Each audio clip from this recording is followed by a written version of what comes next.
In the late 18th century, France stood at a crossroads.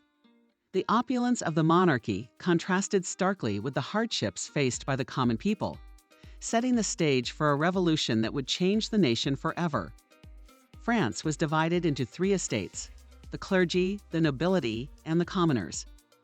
Discontent grew as economic hardships, coupled with an unresponsive monarchy, fueled the flames of dissent. On July 14, 1789, the storming of the Bastille became the symbolic start of the revolution. It was a cry for liberty, equality, and fraternity. The National Assembly, representing the common people, took charge. They drafted the Declaration of the Rights of Man and of the Citizen, asserting the universal rights of individuals. But the revolution had its dark side. The Reign of Terror saw thousands executed, including King Louis XVI and Queen Marie Antoinette. Radical factions took control, and the revolution consumed its own. Out of the chaos emerged a young general, Napoleon Bonaparte.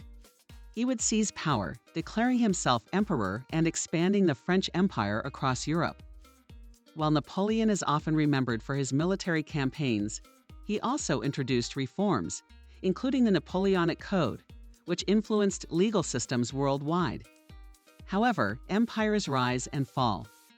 Napoleon's ambitions led to his downfall, and Europe sought to restore the old order. The Congress of Vienna reshaped the continent, but the ideals of the revolution could not be contained.